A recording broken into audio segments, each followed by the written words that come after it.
Alors, bonsoir à tous. Alors, j'espère que vous allez bien. Alors, ce soir, nous allons continuer. En fait, on avait commencé la semaine dernière un enseignement qui s'intitulait La révélation de Jésus-Christ. Et donc, cet enseignement, on l'avait fait en deux parties. Et aujourd'hui, nous allons voir la suite de l'enseignement de la semaine dernière. Donc, je disais qu'en fait, la présence de Dieu, c'est une expérience. Lorsqu'on vient dans la présence de Dieu, on vient d'abord pour une expérience. Mais nous allons lire Jean 17. Jean 17, dans Jean 17, verset 3. Dans Jean 17, verset 3, Jésus, lorsqu'il priait, il a dit à son Père, il a dit, « Or, la vie éternelle, c'est qu'ils te connaissent, toi, le seul et vrai Dieu. » Ensuite, il dit, « Et celui que tu as envoyé, Jésus-Christ. » Donc, si nous voulons avoir la vie éternelle, si nous voulons que notre foi fonctionne bien, nous devons avoir une révélation de qui est Jésus-Christ. OK? Et la semaine dernière, on avait vu, je vais faire un petit résumé vite fait pour que tout le monde puisse être à la page. Donc, la semaine dernière, on avait vu qu'au fait qu'il était possible de servir Dieu sans connaître Dieu. Et que la raison pour laquelle les gens servaient Dieu sans but, c'est parce qu'ils servaient Dieu qu'ils ne connaissaient pas. Et donc, on avait vu qu'au fait, il est important pour une personne de baser sa vie sur une révélation. OK? La révélation, c'est le fondement de la vie d'une personne. Et donc, nous avons commencé par voir, au sujet de Jésus-Christ, la révélation de Jésus-Christ. On avait vu qu'en fait, lorsque Jésus était venu sur terre, il avait trois aspects de lui qu'on devait avoir, qu'on devait connaître dans notre vie. Numéro 1, c'est Jésus-Christ, Fils de Dieu. On avait vu que Jésus, le Fils de Dieu, il est venu nous révéler qui était Dieu. Okay? On a vu aussi que Jésus-Christ était Fils de l'homme. Et en tant que Fils de l'homme, il est venu nous révéler qui nous sommes, nous-mêmes, en tant qu'êtres humains, ce que Dieu avait prévu pour l'être humain, quel est le type d'être humain que Dieu avait prévu sur terre. Et numéro 3, il était venu en tant que le Christ. Et ça, c'était pour nous révéler le Saint-Esprit. Et on avait commencé par voir qu'au fait, il y a trois grandes révélations de Jésus que tout chrétien doit avoir pour pouvoir avoir une foi stable et une vie de victoire. Si tu n'as pas ces trois révélations et que tu ne vis pas en fonction de ces trois révélations, ta vie chrétienne sera très bancale et très difficilement d'avoir la victoire. Alors, on a vu, premièrement, on avait commencé par voir que Jésus, c'était le Sauveur. Donc, la semaine dernière, on avait vu la révélation de Jésus, le Sauveur. Et la révélation de Jésus, le Sauveur, nous avait montré trois choses. Numéro 1, c'était l'amour de Dieu. Dieu nous aime d'un amour infini. Dieu nous aime d'un amour éternel, qu'il a envoyé son Fils unique afin que quiconque croit en lui ne périsse point. Et ensuite, on a vu qu'en fait, la révélation de Jésus le Sauveur nous révèle aussi la sagesse de Dieu. La sagesse de Dieu, pourquoi? Parce qu'en fait, la Bible dit qu'en fait, nous prêchons une sagesse, non de ce siècle, car si les prêches de ce siècle savaient, ils n'auraient pas crucifié le prince de gloire. Donc, la mort de Jésus, on a vu ça la semaine dernière, c'était une mise en scène cachée dans la sagesse de Dieu. Et on a vu aussi que Jésus-Christ, le Sauveur, Jésus le Sauveur, c'était une révélation de la puissance de Dieu. Parce que la puissance de Dieu, pourquoi? Parce que Jésus est parti défaire le diable dans son QG, en enfer. Donc, et on a vu qu'en fait, la révélation de Jésus le Sauveur nous délivre de beaucoup de choses, du péché, de la mort, du monde, de la condamnation, de Satan et de l'enfer et de la tombe, de cette chose. OK? Donc aujourd'hui, on va avancer un peu. On va voir maintenant la deuxième révélation que nous devons avoir en tant que chrétiens, c'est Jésus le Seigneur. Dites avec moi, Jésus le Seigneur. Dites avec moi, Jésus le Seigneur. OK, regardez bien. Lorsque nous avons une révélation de Jésus en tant que Seigneur, nous comprenons que Jésus, il a reçu du Père l'autorité qui lui est remise par le Père dans le ciel. Donc, sur la terre, sous la terre, dans tout l'univers, Jésus-Christ, il a reçu de l'autorité de la part du Père. Et c'est pour ça qu'on dit qu'il est le Seigneur. Et nous ne pouvons pas, regardez bien, je vais commencer par lire ça. Hébreux 2, versets 7 à 8. Il a dit, tu l'as abaissé pour un peu de temps, en parlant de Jésus. Un peu de temps en dessous des anges.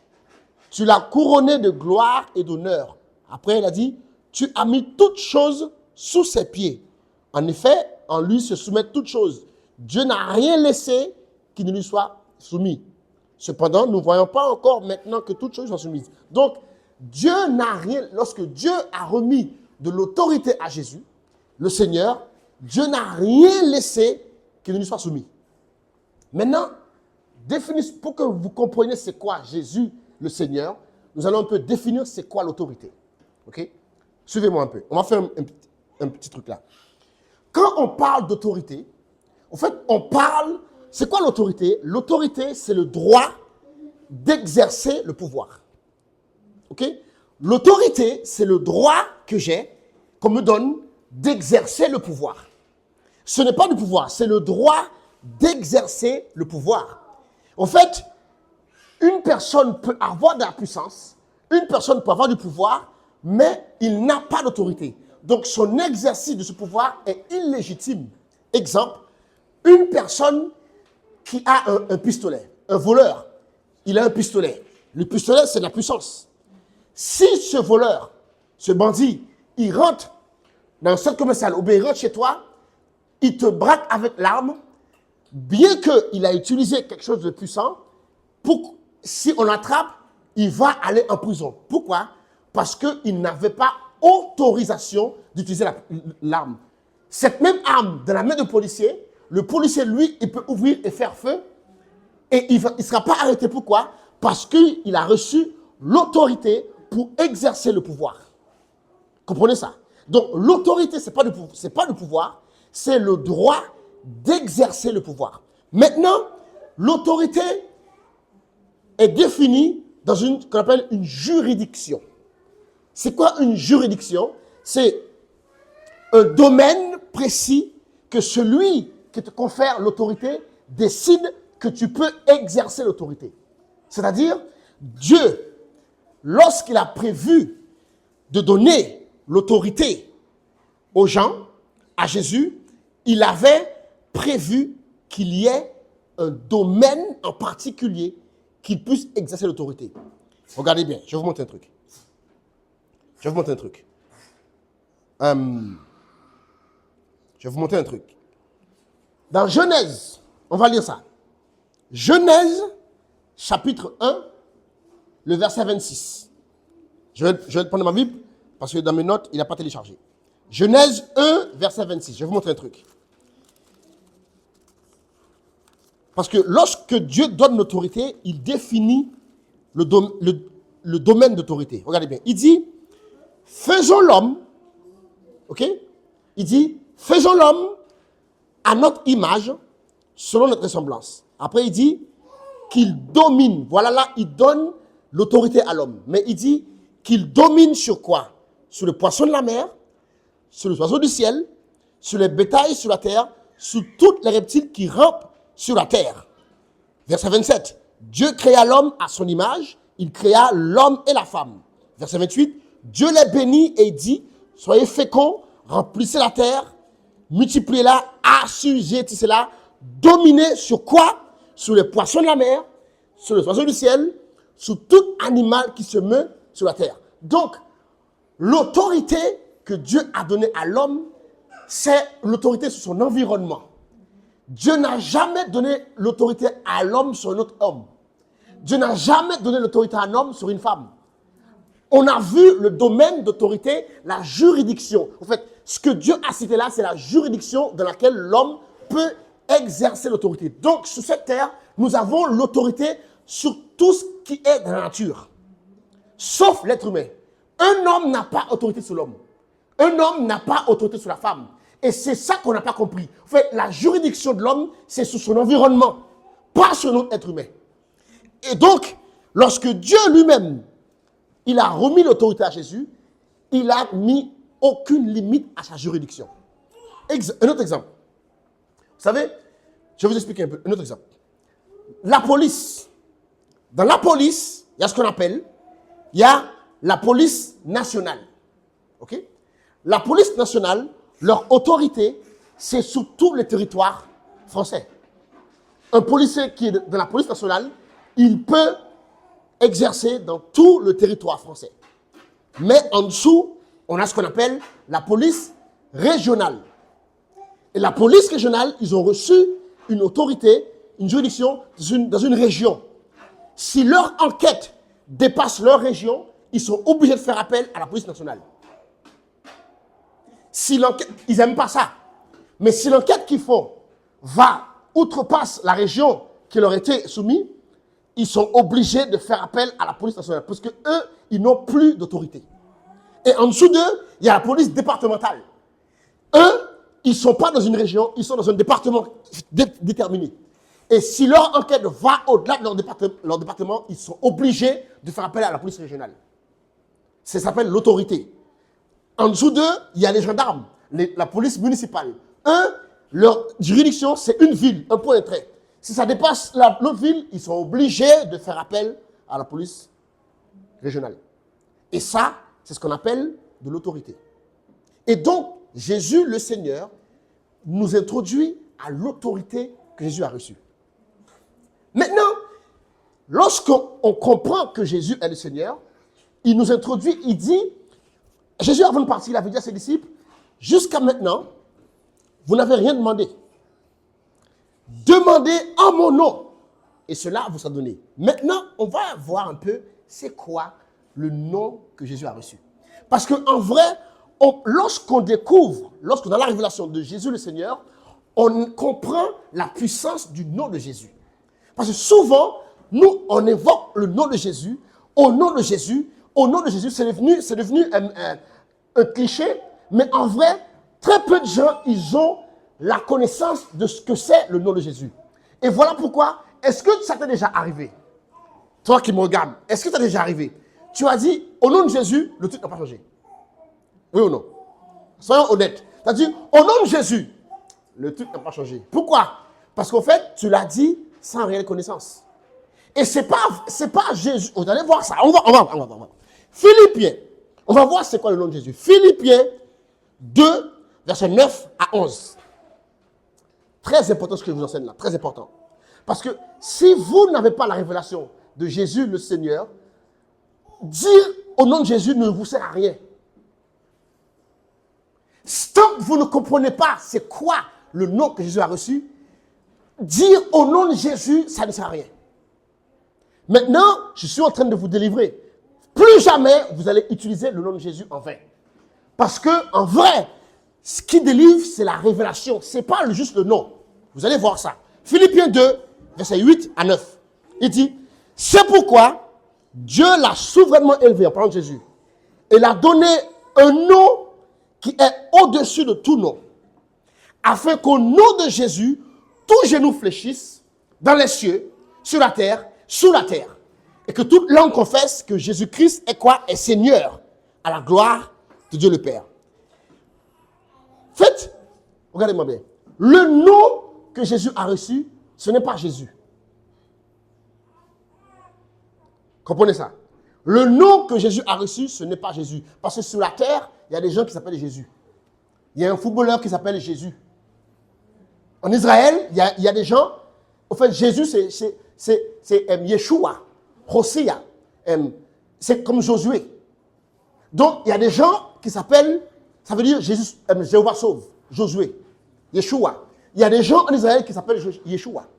Il y a des gens au Brésil qui s'appellent Jesus. Il y a des gens au Portugal qui s'appellent Jesus. Jesus, c'est Jésus. Donc, il y a un joueur de foot qui s'appelle Jesus Navas. Est-ce que lui, son Jesus sauve? Non. Il s'appelle Jésus. Donc, le nom que Jésus a reçu, ce n'est pas Jésus. Vous allez voir aujourd'hui, ce n'est pas Jésus. En fait, le nom que Jésus a reçu parle d'une fonction. Le nom de Jésus parle d'une fonction. Et c'est la fonction qu'il occupe en étant assis sur un trône qui rend le nom puissant. Ok? On va lire encore. On va lire. Avant que je m'excite, on va lire. 1 Pierre 3, verset 22. Jésus, il a reçu un trône. C'est le trône, c'est la fonction qu'il a reçue qui rend son nom puissant. 1 Pierre 3, verset 22. Il dit, qui est à la droite de Dieu depuis qu'il est allé au ciel et que les anges, les autorités, les puissances lui sont soumis. Jésus est assis à la droite de Dieu. Hébreux 10, verset 12. Il dit, après avoir offert un seul sacrifice pour les péchés, il s'est assis. Dites avec moi, assis.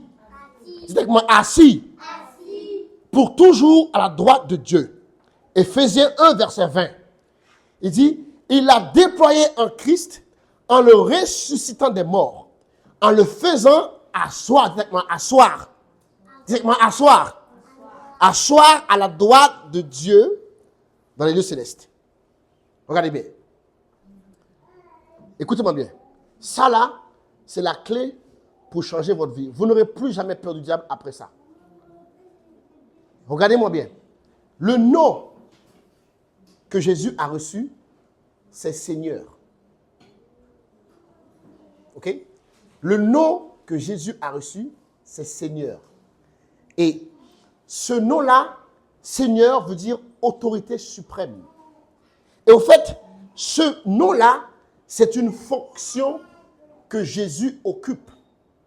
Et voilà pourquoi lorsque je viens au nom de Jésus, en vrai, je viens au nom du Seigneur. Voilà pourquoi il dit dans Somme, Hosanna, Hosanna, béni soit celui qui vient au nom du Seigneur. Parce que le nom que Jésus a reçu, c'est le Seigneur. Maintenant, je vous explique un peu. Pourquoi on dit au nom de Jésus et que les démons, ils fléchissent? Regardez bien. Si aujourd'hui, regardez-moi s'il vous plaît, si aujourd'hui, je deviens président de la France, ok? J'occupe la fonction de président. Et parce que j'occupe la fonction de président, quelqu'un qui va se présenter dans un endroit au nom de Mackenson Dumoulin, les gens vont le recevoir au nom du président. Et donc lui, il va dire, je viens au nom de Monsieur Mackenson Dumoulin. Mais les gens savent très bien que Mackenson Dumoulin, c'est le président.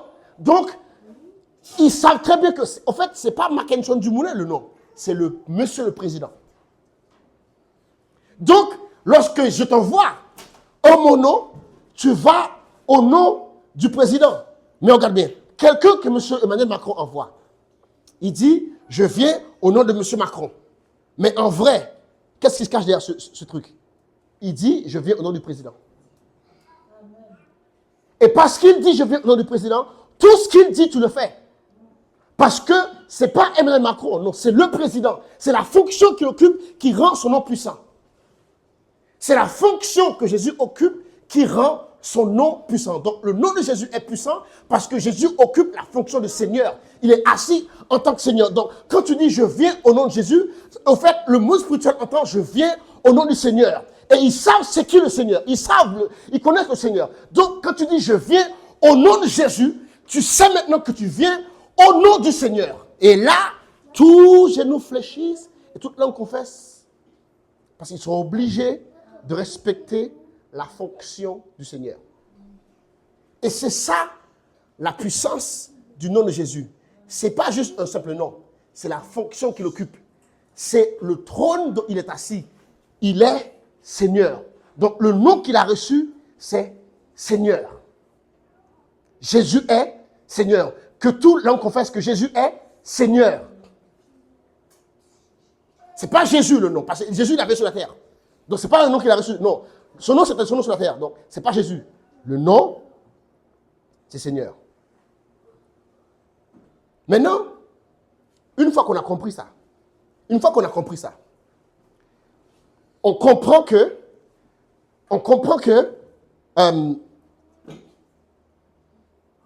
il n'y a rien qui ne soit soumis au nom de Jésus. Parce que Dieu n'a rien laissé qui ne lui soit pas soumis. Ok? Dieu n'a rien laissé. En fait, dans l'autorité, c'est pas, suivez-moi s'il vous plaît. Dans l'autorité, regardez bien, Dieu a donné de l'autorité à l'homme. Vous savez que nous, vous savez, il y a une erreur qu'on fait souvent. Je vais le corriger. Regardez-moi. Vous savez que nous, les êtres humains, on n'a pas l'autorité pour commander les anges. Vous savez? C'est une erreur qu'on fait. On dit, ouais, j'envoie mon ange. C'est pas vrai. L'être humain n'a pas reçu l'autorité pour commander les anges. Les anges n'obéissent pas à la voix de l'être humain. Je vous explique, regardez bien. Jésus étant sur terre en tant qu'homme, il a dit, lorsqu'il était dans le jardin et qu'on était venu l'arrêter, il a dit, si je voulais, je pouvais demander au Père d'envoyer une légion d'anges. Il n'a pas dit, je peux demander une légion d'anges. Il a dit, je peux demander au Père d'envoyer une légion d'anges. Donc, l'autorité de l'être humain n'est pas sur les anges. L'autorité que nous avons reçue est limitée. Nous avons une juridiction limitée. Maintenant, avec le nom de Jésus, nous avons reçu une autre juridiction qui est sur l'enfer. Nous avons l'autorité sur l'enfer. Mais avant, on n'avait pas l'autorité sur l'enfer. Maintenant, nous avons l'autorité sur l'enfer. Mais nous, notre autorité, notre juridiction, elle est limitée. Mais le Seigneur, il n'a aucune limite. Il n'y a rien que Dieu ne lui a pas soumis. Donc, quand tu viens au nom de Jésus, maintenant tu sais que quand tu dis « je viens contre toi au nom de Jésus », Satan, je viens contre toi au nom de Jésus, tu dis au fait, je viens au nom du Seigneur, le Seigneur de toute la terre, de tout l'univers. Je viens en son nom. Et le diable, il est obligé de prier parce que maintenant, il sait. Maintenant, beaucoup de gens ne connaissent pas ça. Et le diable, il se frotte les mains. Quand tu ne sais pas ça, tu vas juste dire au nom de Jésus, au nom de Jésus. En fait, beaucoup de gens pensent que le nom que Jésus a reçu, c'était Jésus. Ce n'est pas ça le nom. Et, regardez bien, pourquoi c'est important qu'on apprenne ça? Pourquoi c'est important qu'on découvre ça? Parce qu'en fait, on vit dans un monde, on vit dans une dimension qui est dirigée par la connaissance. Ce que tu ne sais pas, je dis toujours ici, je dis ça tout le temps ici, ce que tu ne sais pas, c'est ce qui va te tuer. Donc, la révélation de Jésus le Seigneur, c'est la révélation que Jésus a reçu toute l'autorité et qu'il occupe une fonction. Cette fonction, c'est Seigneur. Et donc, lorsqu'on a cette révélation, cela implique des choses. Quand tu as la révélation de Jésus le Seigneur, ça implique que tu dois servir Dieu. Okay? Parce qu'un Seigneur, il est servi. Amen. Un Seigneur, enfin, Jésus, il y a beaucoup de gens, Jésus est leur sauveur, mais il n'est pas leur Seigneur. Parce que comment tu sais que Jésus est ton Seigneur? C'est quand tu vis en fonction de sa volonté. Parce qu'un Seigneur, il doit être servi. Mais toi, tu as juste rencontré Jésus le Sauveur. Donc, tu es sauvé, mais tu fais ce que tu veux. Pourquoi? Tu n'as jamais rencontré le Seigneur. Le jour où tu vas rencontrer le Seigneur, ta vie va commencer à marcher en fonction de la volonté du Seigneur. Amen. Amen. Donc, Jésus le Seigneur implique quoi? La soumission et l'obéissance. Ok?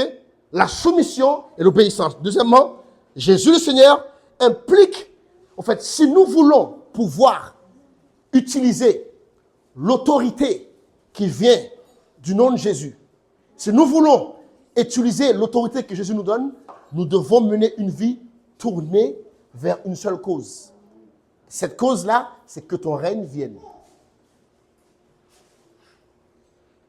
Que ton règne vienne. Si ta vie n'est pas tournée vers cette cause, tu ne peux pas utiliser l'autorité du nom de Jésus. C'est pour ça que les fils de Séva, ils sont partis dire, oh, je te chasse au nom de Jésus, que tu ne connais pas le Jésus, tu ne connais pas le Seigneur. Eux, Jésus, je connais qui c'est. Toi, je sais pas, tu ne connais pas le Seigneur. Donc, tu n'as aucune autorité. Et faites attention, souvent, on veut chasser les démons. Mais on ne connaît pas le Seigneur. C'est très dangereux. On veut faire plein de choses. On ne connaît pas le Seigneur. Une personne qui n'a pas la révélation de Jésus le Seigneur ne rentre pas dans ces histoires de chasser les démons. Parce que les démons, sont très rancuniers. Un démon est très rancunier. Parce que tu le chasses d'un corps. Il va pas falloir partir. Et s'il s'en va, t'inquiète pas, il va revenir pour toi. Parce que vous devez comprendre une chose, c'est que les démons ont besoin de corps. Parce que lorsqu'ils ne sont pas dans un corps, ils sont dans un état de tourment. Donc, si ils sont dans une maison, toi tu viens, tu fais le fréquent, tu les chasses. Aïe. Donc, quand nous connaissons le Seigneur Jésus, nous savons qu'il n'y a aucune menace qui peut nous atteindre. Il dit, qui nous séparera de l'amour de Dieu? Il n'y a rien. Regardez bien, Romains 8. Il dit, Romains 8, 31 à 39. Il dit, que dirons-nous donc à l'égard de ces choses? Si Dieu est pour nous, qui peut être contre nous? Quand tu connais l'autorité de Jésus, qui peut être contre toi? Qui? Dis-moi qui? Il a dit, lui qui n'a pas épargné son propre fils, mais qui l'a livré pour nous tous, comment il ne te donnera pas-il des choses lui-même? Après, il dit, qui accusera les élus de Dieu? Celui que Dieu a justifié. Qui les condamnera? Et Christ est mort, mais bien plus, il est ressuscité. Il est assis à la droite de Dieu, il intercède pour nous. Après, il dit, qui peut nous séparer de l'amour de Dieu? Il y a plein de qui là. Quand tu connais l'autorité de Dieu et que le démon veut te faire peur, tu dis, qui ça? Moi? Non. Quand tu connais l'autorité de Dieu et que le diable, il vient te faire peur dans un rêve, il vient dans tes rêves, il te dit, il te fait quoi? Tu vas mourir. Qui ça? Moi? Non. Qui? Tu es qui? Non. Est-ce que j'ai une vie? Non. Ah, on t'a donné une nouvelle. Ouais, t'es pas parti au bled. On t'a dit que tu devais aller au bled. Ouais. Quoi? Non, pas moi. Quand tu connais l'autorité de Jésus, ouais, on m'a donné une nouvelle pour toi, oui. Tu n'es pas parti. Là, les esprits sont fâchés. Ils vont. Quoi? Non. Les esprits sont fâchés, qui se fâchent? Qui se fâche? Moi-même. Non. Ah, non, tu sais, dans notre famille, c'est comme ça. Non. Il n'y a pas dans notre famille, c'est comme ça. Souvent, regardez bien, souvent, on accepte des choses parce que, ouais, c'est dans la famille. C'est parce que tu ne connais pas l'autorité de notre Jésus. Tu n'as pas encore rencontré Jésus le Sauveur. Le jour où tu rencontres Jésus le Sauveur, tu vas arrêter de dire, ouais, c'est de ma famille. Non. Tu peux le changer. Tu peux le changer. Après, il dit, qui nous séparera de l'amour de Dieu? Soit-ce la tribulation, l'angoisse, la persécution, la faim, la nudité, le péril ou l'épée? Il dit, car j'ai l'assurance que ni la mort, ni la vie, ni les anges, ni les dominations, ni les choses présentes, ni les choses à venir, ni les puissances, ni les hauteurs, ni les profondeurs. Tout ça là, ça c'est des grades dans le monde spirituel. Ne pensez pas que non, ça c'est des grades. Les puissances, c'est un grade dans le monde spirituel. Les profondeurs, c'est une grade. Les dominations, c'est un grade. Tout ça, c'est des grades, c'est les différents princes dans le monde spirituel. Mais il a dit, tout ça là, ni les choses présentes, ni les choses à venir, ni aucune puissance, aucune hauteur, aucune profondeur. Il a dit, aucune autre créature ne peut nous séparer de l'amour de Dieu. Quand on connaît Jésus le Seigneur, il n'y a rien qui nous fait peur.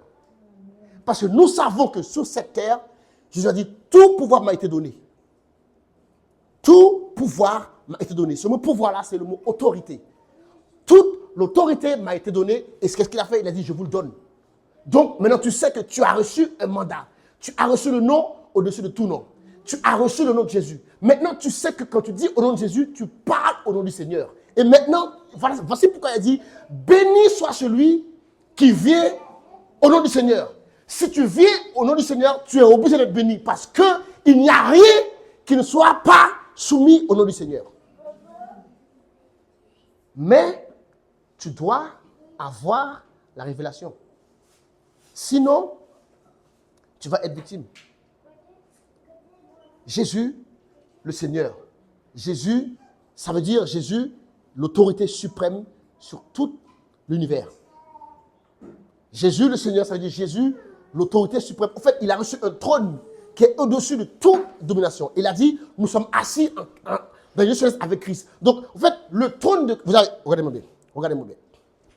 Vous savez, dans le monde spirituel, il y a ce qu'on appelle les dominations. C'est un trône. C'est un être qui domine là. C'est un trône. Il y a ce qu'on appelle les hauteurs. C'est un autre être qui domine. Dans chaque région, il y a une domination. Dans chaque région, il y a une hauteur.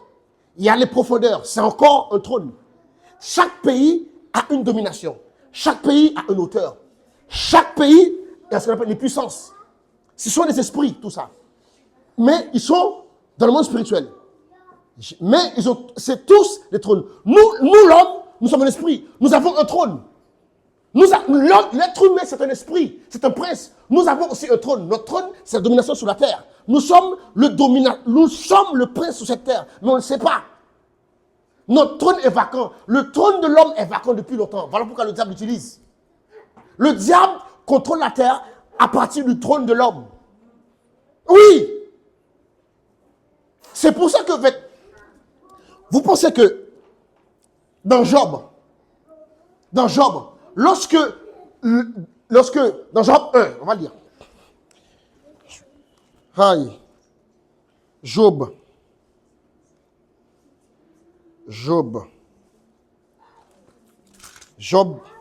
1.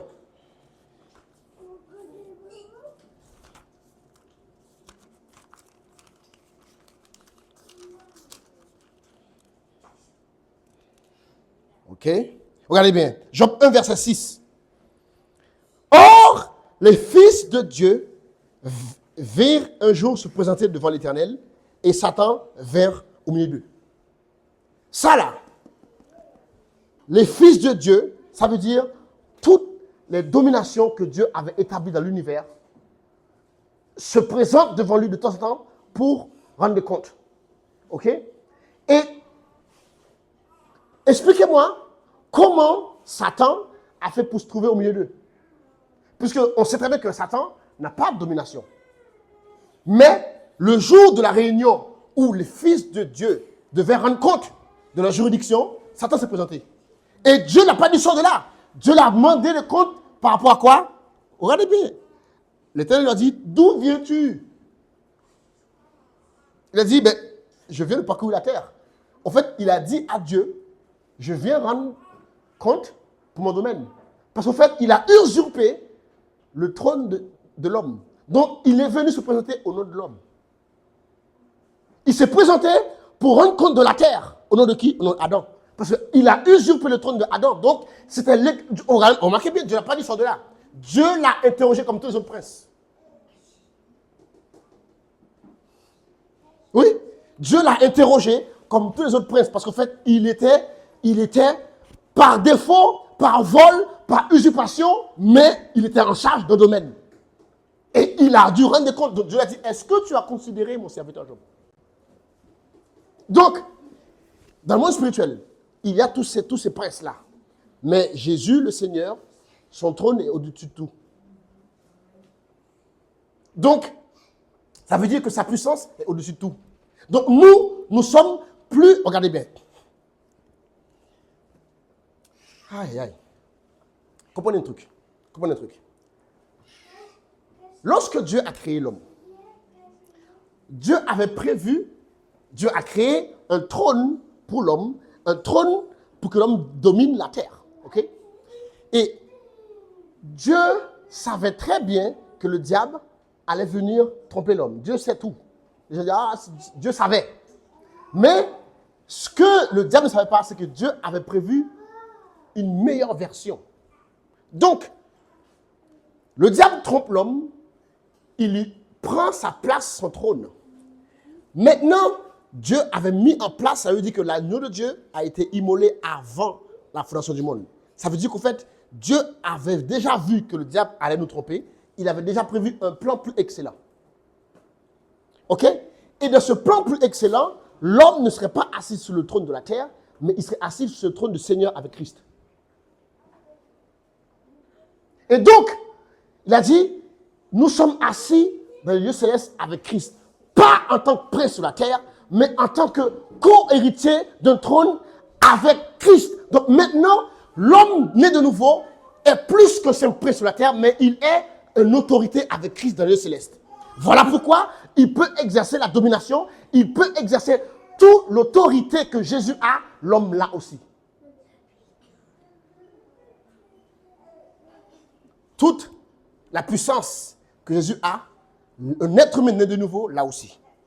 C'est ça la révélation de Jésus, le Seigneur.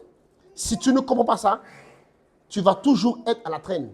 Tu vas toujours être victime de tout ce qui parle. Pourquoi? Parce que tu n'as pas... Beaucoup de chrétiens, vous savez, ce n'est pas dans l'ordre de Dieu.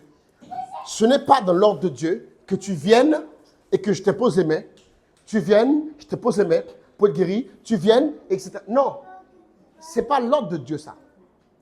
Ce que Dieu a prévu, certes, c'est que tu viennes un jour, je te délivre, oui, mais que toi, tu parviennes à la stature parfaite de Christ et en connaissant Jésus, le Seigneur, tu deviens toi-même une autorité.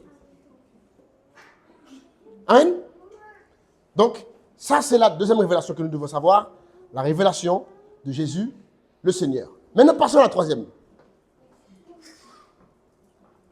On a vu que Jésus, le Sauveur, ça nous parle de comment Jésus nous a sauvés. On vient de voir Jésus, le Seigneur, que le Seigneur, c'est une fonction. Et le nom de Jésus, c'est, lorsqu'on vient au nom de Jésus, on vient au nom du Seigneur.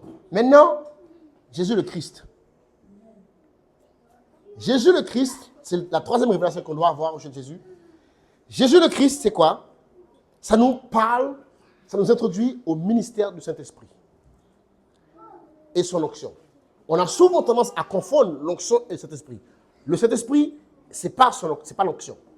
Le Saint-Esprit donne l'onction, mais le Saint-Esprit, ce n'est pas l'onction.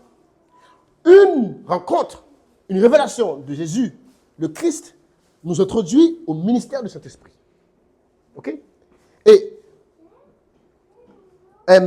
Christ, ça veut dire quoi? Ça veut dire, c'est un mot grec qui se dit Christos. Christos, ça veut dire son onction. En fait, quand on dit Jésus-Christ, ça veut dire ce Jésus qui est oint. Jésus-Christ, c'est Jésus qui est oint. Jésus est son onction. Donc, le Christ nous introduit à la puissance du Saint-Esprit. OK? Maintenant, regardez bien. Acte 2, verset 36. Il a dit que toute la maison d'Israël sache donc avec certitude que Dieu a fait Seigneur et Christ, Jésus, que vous avez crucifié. Donc, c'est quoi l'onction? L'onction, c'est ce qui nous rend capable d'exécuter une tâche. C'est ce que Dieu met sur nous et qui nous rend capable d'exécuter une tâche. Donc, lorsqu'on a reçu une révélation de Jésus le Christ, ça produit en nous une conscience de la puissance qui habite en nous. Jésus le Christ produit en nous la conscience de la puissance qui habite en toi. Acte 1, verset 8, il dit, « Mais vous recevez une puissance, le Saint-Esprit, survenant sur vous, et vous serez mes témoins en Jérusalem, dans toute la Judée, dans la Samarie, jusqu'aux extrémités de la terre. » Regardez bien. Maintenant, on va faire une petite étude pour que vous compreniez cette histoire-là. Dans la Bible, OK? Dans la Bible, il y a plusieurs mots que nous, après, on traduit par pouvoir ou bien puissance ou bien force. OK? Dans notre Bible, on va voir force, on va voir puissance, on va voir pouvoir. Mais en vrai, il y a 3 principaux mots qui sont traduits par ça. Et chaque mot a sa signification. Non, laisse-le. Regardez bien. Il y a premièrement ce qu'on appelle le mot exousia. Exousia. E-X-O-U-S-I-A. Ce mot-là, exousia, ça parle de ce qu'on vient de voir tout à l'heure. Ça parle d'autorité, ça parle de permission. Et parfois, on voit le mot puissance, mais en fait, c'est exousia. Je vais vous montrer un exemple. Plusieurs exemples. Matthieu 9, verset 6. Il dit, « Or, afin que vous sachiez que le Fils de l'homme a sur la terre le pouvoir, ça veut dire l'exousia, l'autorité, de pardonner les péchés, je te dis, lève-toi, prends ton lit, va dans ta maison. » Matthieu 10, verset 1, il dit, « Puis, ayant appelé les 12, il leur donna, quoi? Le pouvoir, ça c'est encore le mot exousia, il donne l'autorité. Le pouvoir de chasser les démons, les esprits impurs et de guérir les maladies. Sur le mot pouvoir là, c'est le mot exousia, autorité. Matthieu 28, verset 18, il dit, Jésus s'étant approché, leur parla ainsi.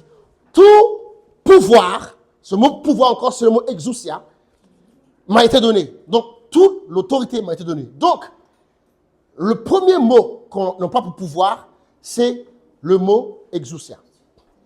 Deuxième mot, il y a ce qu'on appelle, c'est le mot kratos. Le mot kratos, K-R-A-T-O-S, ce mot-là parle de force souveraine, de domination. En fait, kratos est souvent traduit par la force dans la Bible. En fait, ça parle de la puissance souveraine de Dieu, le kratos. Exemple, Acte 19, verset 20. Il dit, c'est ainsi que la parole de Dieu croissait avec kratos et force. Puissance et force. Éphésiens 1, verset 19. Et quelle est envers nous qui croyons l'infinie grandeur de sa quoi? De sa kratos. Se manifestant avec efficacité par la vertu de sa kratos. Ça là, c'est la kratos. En fait, c'est la puissance souveraine de Dieu. Et troisièmement, il y a ce qu'on appelle dunamis. Le mot dunamis, c'est un mot assez intéressant. Ça parle de quelque chose qui est inhérent, c'est-à-dire à l'intérieur de toi. Le dunamis, ça parle de pouvoir pour accomplir des miracles. Mais dunamis parle de capacité. Dunamis, ça parle de potentiel. Donc, et dunamis aussi est aussi traduit par pouvoir ou puissance de la Bible. Luc 1, verset 15 à 17, il dit, car il sera grand devant les seigneurs. Il ne boira ni liqueur, ni boisson enivrante. Il sera rempli de cet esprit dès le sein de sa mère. Il ramènera plusieurs des enfants d'Israël au Seigneur, leur Dieu. Il marchera devant Dieu avec l'esprit et le dunamis d'Élie. Ce mot puissance-là, l'esprit et la puissance d'Élie, c'est le mot dunamis. La capacité. En fait, il marchera dans la capacité d'Élie, dans le potentiel que Élie avait. Luc 4, verset 14. Jésus revêtit du dunamis de cet esprit. Retourna en Galilée et se montra et sa renommée se répandit aux alentours. Acte 1, verset 8, il dit, mais vous recevrez une quoi? Une puissance, c'est le mot dunamis. Le Saint-Esprit survenant sur vous, et vous serez mes témoins en Jérusalem, dans toute la Judée, dans la Samarie, jusqu'aux extrémités de la terre. Maintenant, regardez bien. Exousia, comment tu l'appliques? Pour utiliser exousia, il te faut juste de la connaissance.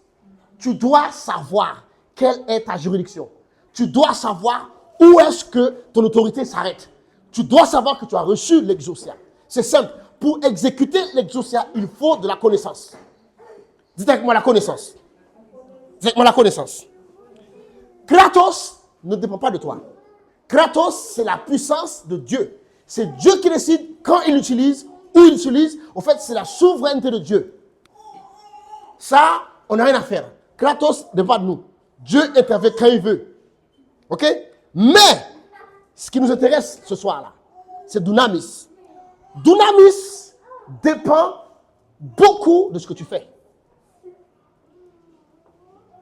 La puissance dunamis dépend beaucoup de ce que vous et moi nous faisons. Parce que la puissance dunamis, c'est du potentiel. Elle peut être développée à l'infini. Elle peut être développée à l'infini. Voilà pourquoi on peut passer de gloire en gloire, de puissance en puissance. Le niveau de puissance que j'ai aujourd'hui, je peux le développer afin que j'ai un autre niveau de puissance. C'est le dunamis. Parce que le dunamis parle de capacité. Le dunamis parle de potentiel. Or, nous avons reçu le dunamis. Lorsque le Saint-Esprit est venu sur nous, il a mis en nous le dunamis. En fait, il a mis en chacun d'entre nous un dépôt. On appelle le dunamis. C'est l'onction. Mais cette onction, elle peut rester dormante dans ta vie, toute ta vie. Parce que c'est du potentiel. Regardez bien. Si j'appelle 7, viens, Viens. Seth, c'est mon fils. Je suis né, j'étais comme ça. Vous savez que Seth a en lui, maintenant même, tout ce qu'il faut pour être comme moi. Maintenant même, il a exactement tout ce qu'il faut pour être comme moi. La différence entre lui et moi, c'est le développement. Merci, Seth. Et la différence entre un homme de Dieu puissant et toi, c'est le développement. Ce n'est pas que tu n'as pas de puissance. Non, ce n'est pas vrai. On a tous reçu une certaine mesure de puissance. Quand on a reçu cet esprit, il a dit, vous recevez une puissance, le Saint-Esprit. Mais c'est du dynamisme, c'est du potentiel.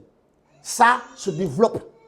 C'est pour ça que le Saint-Esprit, lorsqu'il est arrivé, il a donné le don du parler en langue. C'est pour que tu puisses développer le dynamisme. Regardez bien. L'onction, il y a deux niveaux d'onction. Je finis avec ça. Il existe deux niveaux d'onction dans la vie de l'être humain. Ok? Lorsque le Saint-Esprit, lorsque Jésus le Christ t'est introduit, tu es introduit à deux niveaux d'onction. Numéro un, l'onction qu'on appelle l'onction en nous. L'onction en toi. C'est ce qu'on appelle Christ en nous. Romains 8, verset 10, il dit, et si Christ est en vous, l'onction, le corps est vrai, est mort, mais à cause du péché, mais l'esprit de vie à cause de la justice. Galates 4, verset 6, il dit, et parce que vous êtes fils, il a envoyé dans vos cœurs l'esprit de son fils, lequel crie Abba Père. Donc, c'est quoi le but? Quel est le but de l'onction en toi? L'onction en toi, c'est quoi le but de l'onction en toi? Galates 5, verset 22. Galates 5, 22, il dit, or, les fruits de l'onction, les fruits de l'esprit, les fruits de Christ, c'est l'amour, la joie, la paix, la patience, la bonté, la bénignité, la bienveillance, pardon, la fidélité, la douceur, la tempérance. Au fait, c'est quoi le but de l'onction en toi? Le but de l'onction en toi, c'est produire le caractère de Christ chez toi. L'onction qui est en toi, la puissance que Dieu a mis en toi, c'est pas pour faire des miracles. C'est pas encore. L'onction qui est en toi, c'est pour produire le caractère de Christ chez toi. Donc, il va produire chez toi le caractère de Christ. Comment il fait ça? Il met dans ton cœur des lois. Que si tu suis ces lois, tu vas devenir comme Christ en expérience, pas juste en parole. Beaucoup d'entre nous, on dit, ouais, nous sommes des chrétiens, mais on est des chrétiens que en parole. Pourquoi? Parce que nous ne laissons pas la place au dynamisme à l'intérieur de nous, afin que le dynamisme nous enseigne. Il a dit, l'onction nous enseigne toutes choses.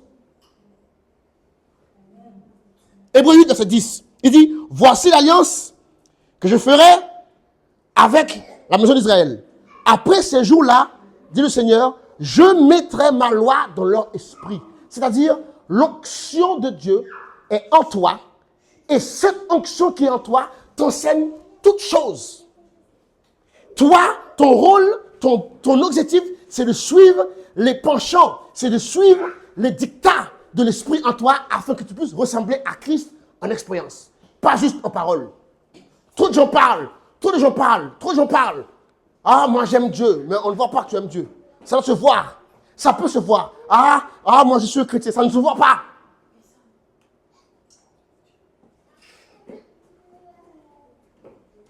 Dites avec moi, ça doit se voir. Dites avec moi, ça doit se voir.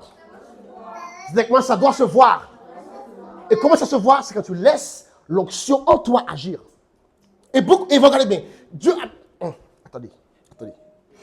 Attendez.